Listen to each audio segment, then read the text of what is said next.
दोस्तों yes bank की बात कर स्टॉक के अंदर आज जबरदस्त तेजी बनी है, जबकि दूसरी तरफ बैंकिंग शेयरों में आज गिरावट थी। अब आप देख सकते हो कि ये जो तेजी बनी इसके पीछे वजह क्या है, उसको समझने की कोशिश करेंगे। ब्रोकरेज हाउस की क्या राय निकल के आ रही है इस समय यस बैंक को लेकर? क्या यस बैंक अपनी पुरानी हाई को तोड़ के नई हाई बनाएगा? क्या आने वाले समय में यस बैंक 3 डिजिट में जा सकता है? तो यहाँ पे यस बैंक को लेकर जो अपडेट है उनको समझेंगे। साथ में आज जो बड़ी डील हुई है वो क्या इशारा करी है, क्या यहाँ पे बिकवाली हुई है या फिर खरीदारी हुई है, बड़े फंड हाउस का क्या रुझान है, इस तेजी के बावजूद भी क्या से संभावना दिख रही है, उसको समझने की कोशिश करेंगे। लेकिन फ्रेंड उससे पहले अगर आप पहली बार हमारे चैनल पे आए तो चैनल को सब्सक्राइब कर दीजिए, एक बेल आइकॉन दबा दीजिए ताकि जब भी नया वीडियो बने पहला नोटिफिकेशन आपको मिले। वीडियो पसंद आए तो लाइक से जरूर कीजिए। चलो फ्रेंड्स वीडियो स्टार्ट करते हैं। मैं हूँ आपका दोस्त एस बी दवे और हमारे अपने चैनल ऑनलाइन कमाई में आपका बहुत बहुत स्वागत है। तो सबसे पहले बीएसई सेंसेक्स की बात कर ले तो आज बीएसई सेंसेक्स ने ज़बरदस्त अप डाउन दिखाई है। एक तरह से देख सकते हो कि यह पूरी तरह से रोलर कोस्टर साबित हुआ है। देख सकते हो कि बाजार की शुरुआत हुई 200 पॉइंट की तेजी के साथ, लेकिन फिर जैसे जैसे दिन आगे बढ़ा गिरावट का माहौल बनने लगा। लगभग 500-600 पॉइंट की भारी गिरावट हुई। अब लोगों को लगने लगा अब तो भारी गिरावट होगी, लोगों ने कई शॉर्ट किए होंगे, लेकिन बाजार ने मारी पूरी पलटी खा ली और बाजार ने ज़बरदस्त बाउंस बैक देते हुए 535 पॉइंट की तेजी बता दी। तो 600 पॉइंट की गिरावट से 535 पॉइंट की तेजी, यानी एक इंट्राडे में 1000-1200 पॉइंट का अपडाउन देखने को मिला और जिसमें काफ़ी लोग हैं जो कंफ्यूज होके काफ़ी लोगों ने ज़बरदस्त यहाँ पे लॉस भी बुक किया। हो सकता है किसी को प्रॉफिट मिला हो, लेकिन आज का बाजार तो पूरी तरह से किसी के भी हाथों में नहीं था। इस तरह से साबित हुआ कि आज बुल्स और बेयर दोनों का ही असर यहाँ पे देखने को मिला। अंत में तो देख सकते हो बाजार ने 73,158 के स्तर पे क्लोजिंग दिया। 535 पॉइंट की तेजी थी, 0.74%। बाजार काफ़ी अच्छा प्रदर्शन किया, लेकिन आज बैंकिंग शेयरों में गिरावट थी। इतनी बड़ी तेजी के बावजूद भी आज बैंकिंग शेयर गिरे। निफ्टी बैंक की बात करें तो 46,919 के स्तर पे 100 पॉइंट की गिरावट थी, यानी 0.21% गिरा निफ्टी बैंक। अगर हम बात करें निफ्टी प्राइवेट बैंक की तो यहाँ पर भी कुछ गिरावट थी। 23,430 के स्तर पे 15 पॉइंट की गिरावट थी, यानी 0.066% की गिरावट थी। भले एक बड़ी गिरावट ना हो, लेकिन गिरावट थी। दूसरी तरफ बाजार में 500 पॉइंट की तेजी थी। तो आज बैंकिंग शेयरों ने साथ नहीं दिया, उसके बावजूद भी यस बैंक के स्टॉक ने आज कमाल कर दिया। स्टॉक की शुरुआत हुई 25.80 पर, पॉजिटिव शुरुआत हुई। कल की क्लोजिंग थी 25.55 के आसपास। इंट्राडे में 27.35 का हाई भी बना, तो काफ़ी शानदार प्रदर्शन किया। जो लो है वो 24.95 का है, यानी आप देख सकते हो कि आज हमने गिरावट भी देखी है और एक ज़बरदस्त तेजी भी देखी। तो उसके पीछे वजह भी है कि बाजार भी लगभग 400-500 पॉइंट नीचे गया था, उस हिसाब से ये स्टॉक भी नीचे आया। लेकिन जैसे ही बाजार रिकवर हुआ, ये स्टॉक ने लगातार दौड़ना शुरू किया। दूसरे बैंकिंग शेयरों को साइड में करके इसने एक शानदार तेजी बताई। अंत में 27.25 पर क्लोजिंग थी, जहाँ पे 6.65% की शानदार तेजी देखने को मिली। अब इसकी परफॉर्मेंस देखें तो 15 फरवरी को स्टॉक 29 के आसपास था, जहाँ पे 1% की तेजी बनी। 16 फरवरी को स्टॉक में गिरावट शुरू हुई। स्टॉक 28.40 के आसपास है, जहाँ पे 2.1% की गिरावट हुई। 19 फरवरी को काफ़ी बड़ी गिरावट हुई। स्टॉक 27.10 के आसपास आ गया, जहाँ पे 4.6% की गिरावट हुई।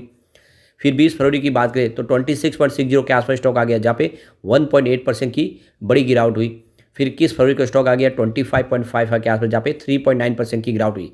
यानी पिछले 4 ट्रेडिंग सेशन में देखें तो जो गिरावट है वो काफ़ी बड़ी थी, करीब 12-13% की बड़ी गिरावट हुई है। लेकिन आज उसमें भरपाई काफ़ी ज़्यादा हो गई है, 6-7% की रिकवरी हुई है और इंट्राडे में उससे भी शानदार तेजी थी। तो जो लोग सोच रहे थे कि स्टॉक इस बार 20 से नीचे चला जाएगा, वापस धीरे धीरे नीचे आ जाएगा, ऐसा बिल्कुल हुआ नहीं। उनके ख्वाब रह गए और स्टॉक फिर से ऊपर की तरफ बढ़ने को तैयार हो चुका है 25 से। अब आज वॉल्यूम में ज़बरदस्त जंप देखने को मिला। पिछले एक महीने पहले इसका 61 करोड़ का वॉल्यूम था, 18 करोड़ की डिलीवरी उठाई गई। 1 वीक पहले 48 करोड़ का वॉल्यूम हुआ, 25 करोड़ की डिलीवरी उठाई गई। और कल 52 करोड़ का वॉल्यूम था, 17 करोड़ की डिलीवरी उठाई गई और आज 75 करोड़ का ज़बरदस्त वॉल्यूम हुआ। पूरे महीने में सबसे शानदार वॉल्यूम आज हुआ है। पूरे बाजार में वॉल्यूम के मामले में आज यस बैंक नंबर 1 बन गया। फिलहाल ऊपरी लेवल से देखें तो अभी भी ₹5 स्टॉक आपको नीचे दिखाई देगा, क्योंकि 32.85 का इसने हाई बनाया हुआ है, लेकिन जल्दी ये लेवल भी आराम से क्रॉस कर सकता है। अब यहाँ पे यस बैंक को लेकर चॉइस ब्रोकिंग के मंदार भोजने का कहना है कि अगर आपने निचले लेवल से खरीदारी की है और आपको प्रॉफिट मिल रहा है तो आपको पार्शियल प्रॉफिट बुकिंग करनी चाहिए। तो देख सकते हो कि यहाँ पे स्टॉप लॉस लगा के आप चल सकते हैं और ये ज़रूरी है, क्योंकि एक तरह से ये स्टॉक 20 के नीचे बहुत ज़्यादा वीक है।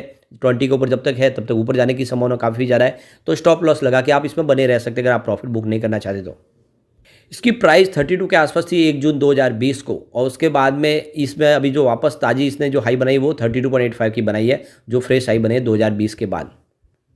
एंजल वन के ओशो कृष्णन के हिसाब से स्टॉक पिछले दिनों काफ़ी ज़्यादा दौड़ चुका है। फिलहाल 23 से 33 की रेंज के अंदर स्टॉक दिखाई दे रहा है जो और जोन है, और इस समय जो इन्वेस्टर है उनको प्रॉफिट मिला, थोड़ा सा प्रॉफिट बुक करना चाहिए। उनके हिसाब से इस लेवल पे प्रॉफिट बुकिंग की संभावना बन रही है।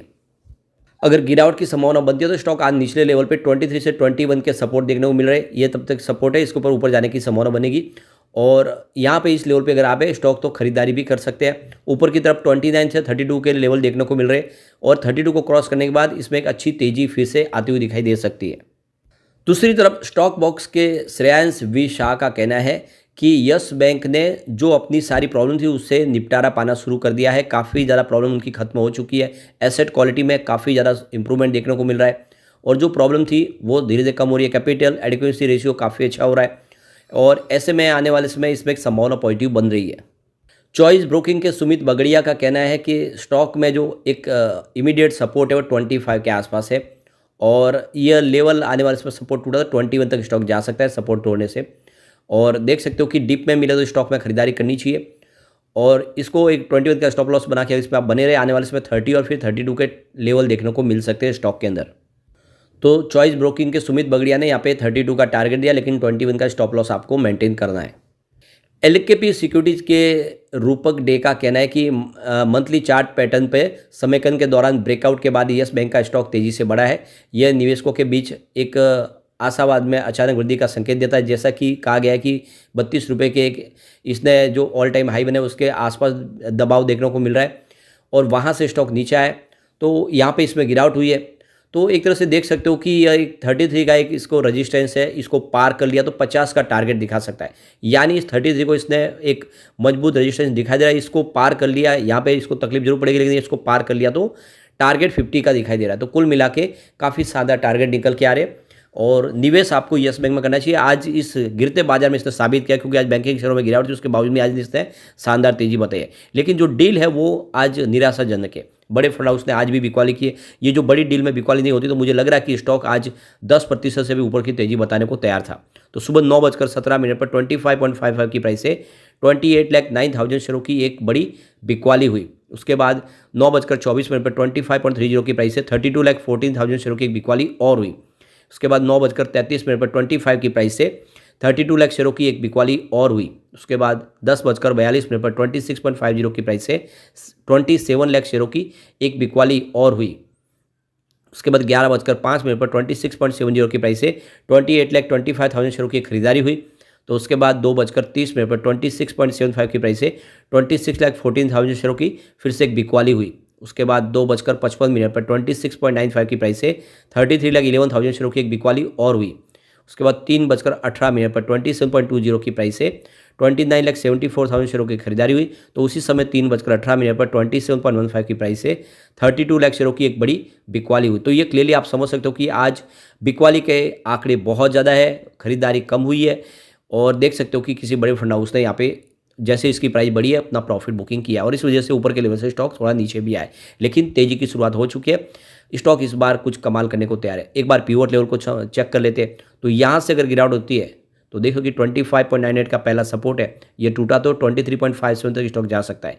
यहाँ पर भी नहीं रुका तो तीसरा सपोर्ट सीधा 20.38 के आसपास है, और जब तक 20 के ऊपर स्टॉक ट्रेड करा ऊपर जाने की संभावना ज़्यादा है, 20 के नीचे रिस्क बहुत ज़्यादा है। अब पॉजिटिव माहौल बना तो 31.58 का पहला रेजिस्टेंस है, इसको पार कर लिया तो सीधा 34.77 स्टॉक जाएगा, और ये बिल्कुल एक फ्रेश हाई बनती हुई दिखाई देगी, और उसके बाद में 37.18 तक जा सकता है। यानी 30 को पार करके फिर इसमें तेजी की संभावना है, और फिर आने वाले समय ये 50 को भी टच कर सकता है। तो निवेश आपको करना चाहिए लॉन्ग टर्म का नजरिया लेके, और मुझे लग रहा है कि आने वाले साल भर में यह स्टॉक 100 को टच करने की ताकत रखता है इस बार। लेकिन फ्रेंड, कोई भी इन्वेस्टमेंट करने से पहले अपने फाइनेंशियल एडवाइजर से बारे में ले ले, या अपना खुद का रिसर्च करें, क्योंकि मैंने वीडियो आपके एजुकेशनल पर्पज़ के लिए ही बनाया। वीडियो पसंद आए तो लाइक शेयर जरूर कीजिए और चैनल को सब्सक्राइब कर दीजिए। Thank you friends.